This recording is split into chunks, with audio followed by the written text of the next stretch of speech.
Voici l'audio du commentaire concernant Luc, chapitre 6, les versets 1 à 11. Il arriva un jour de sabbat que Jésus traversait des champs. Ses disciples arrachaient des épis et les mangeaient, après les avoir froissés dans les mains. Quelques pharisiens leur dirent, « Pourquoi faites-vous ce qu'il n'est pas permis de faire pendant le sabbat? » Jésus leur répondit, « N'avez-vous pas lu ce que fit David lorsqu'il eut faim, lui et ses gens? Comment il entra dans la maison de Dieu et prit les pains de proposition, en mangea et en donna à ses gens, bien qu'il ne soit permis qu'aux sacrificateurs de les manger? Et il leur dit, le Fils de l'homme est maître du sabbat. Il arriva un autre jour de sabbat, que Jésus entra dans la synagogue et qu'il enseignait. Et il s'y trouvait un homme dont la main droite était sèche. Les scribes et les pharisiens observaient Jésus, pour voir s'il ferait une guérison le jour du sabbat. C'était afin de trouver un motif de l'accuser. Mais il connaissait leur raisonnement. Et il dit à l'homme qui avait la main sèche, « Lève-toi et tiens-toi là au milieu. » Il se leva et se tint debout.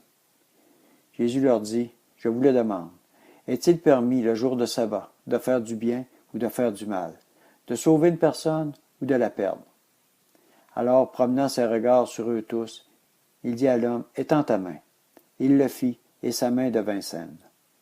Remplis de fureur, ils discutaient entre eux sur ce qu'ils feraient à Jésus. Commentaire. Verset 7. Les scribes et les pharisiens observaient Jésus pour voir s'il ferait une guérison le jour du sabbat. C'était afin de trouver un motif de l'accuser. Jésus, qui ne faisait que du bien, était sans cesse surveillé, parce qu'il dérangeait les religieux. Il ne se conformait pas aux traditions. Il marchait dans les voies du Dieu très haut, son Père, et non dans les préceptes, les traditions humaines. Matthieu, chapitre 15, verset 3. Il répondit, « Et vous, pourquoi transgressez-vous le commandement de Dieu au profit de votre tradition? » Combien de traditions humaines se sont installées dans le cœur des enfants de Dieu? Combien de fausses doctrines le diable a-t-il réussi à implanter au sein des églises dites chrétiennes, supposément obéissantes à la volonté du Dieu très haut? Les pharisiens n'en faisaient-ils pas autant? Matthieu, chapitre 15, versets 7 à 9.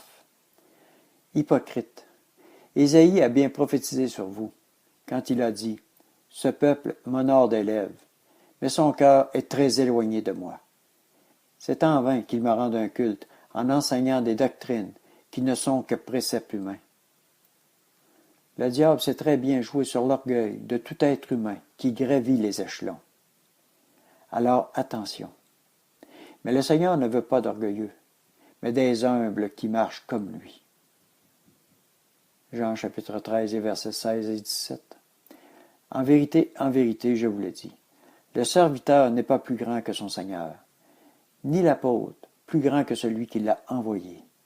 Si vous savez cela, vous êtes heureux, pourvu que vous le mettiez en pratique. Apocalypse, chapitre 2, les versets 3 à 5. Tu as de la persévérance, tu as souffert à cause de mon nom, et tu ne t'es pas lassé. Mais j'ai contre toi que tu as abandonné ton premier amour. Souviens-toi donc d'où tu es tombé. Repens-toi et pratique tes premières œuvres. Sinon je viendrai à toi, et j'écarterai ton chandelier de sa place, à moins que tu ne te repentes. Combien de nous prenons le temps d'examiner notre conduite face à la volonté de Dieu? Combien, au lieu de juger, de critiquer, de colporter des ragots, de bafouer, de discréditer son prochain, prennent le temps d'examiner la poutre qui les empêche de voir l'état de leur cœur? Matthieu, chapitre 7, les versets 1 à 5. Ne jugez pas, afin de ne pas être jugés. C'est du jugement dont vous jugez qu'on vous jugera, de la mesure dont vous mesurez qu'on vous mesurera. Pourquoi vois-tu la paille qui est dans l'œil de ton frère, et ne remarques-tu pas la poutre qui est dans ton œil? Ou comment dis-tu à ton frère, laisse-moi ôter la paille de ton œil, alors que dans ton œil il y a une poutre?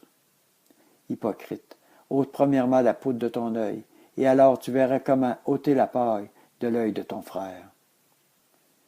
1 Corinthiens chapitre 11, verset 31. Si nous nous jugions nous-mêmes, nous ne serions pas jugés.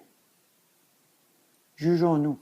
Regardons si notre cœur porte du fruit, comme le Seigneur le veut, au lieu d'être des pharisiens qui regardent de haut et qui surveillent chaque mouvement de ceux et celles qui marchent comme notre Seigneur l'a demandé.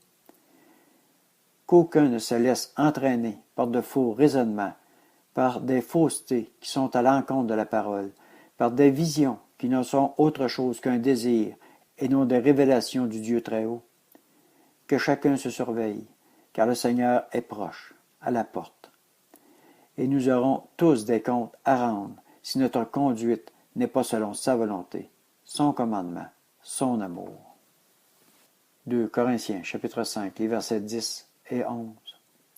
Car il nous faut tous comparaître devant le tribunal du Christ, afin qu'il soit rendu à chacun d'après ce qu'il aura fait dans son corps, soit en bien, soit en mal.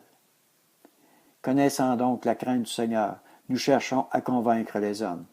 Dieu nous connaît, et j'espère que dans vos consciences, vous vous connaissez aussi. Quel fruit portes-tu? Quelle image donnes-tu? Quelles paroles sortent de ta bouche? Quelle pensée dirige ta vie? Matthieu, chapitre 7, les versets 15 à 23. Gardez-vous des faux prophètes. Ils viennent à vous comme des brebis, mais au-dedans ce sont des loups ravisseurs. Vous les reconnaîtrez à leurs fruits. Cueille-t-on des raisins sur des épines ou des figues sur des chardons? Tout bon arbre porte de bons fruits, mais le mauvais arbre porte de mauvais fruits. Un bon arbre ne peut porter de mauvais fruits, ni un mauvais arbre porter de bons fruits. Tout arbre qui ne produit pas de bons fruits est coupé et jeté au feu. C'est donc à leurs fruits que vous les reconnaîtrez. Quiconque me dit « Seigneur, Seigneur » n'entrera pas forcément dans le royaume des cieux, mais celui-là seul qui fait la volonté de mon Père qui est dans les cieux. Beaucoup me diront ce jour-là « Seigneur, Seigneur, n'est-ce pas en ton nom que nous avons prophétisé, en ton nom que nous avons chassé des démons, en ton nom que nous avons fait beaucoup de miracles ?» Alors je leur déclarerai « Je ne vous ai jamais connus. Retirez-vous de moi, vous qui commettez l'iniquité. » Seigneur, éclaire chacun d'entre nous, sonde-nous et redresse-nous. Corrige-nous pour que nous ne nous écartions ni à droite ni à gauche de ton sentier qui mène à ta vie, à ton royaume, à toi, mon Seigneur Jésus. Amen. 1 Corinthiens, chapitre 11, verset 32. Mais par ses jugements, le Seigneur nous corrige, afin que nous ne soyons pas condamnés avec le monde.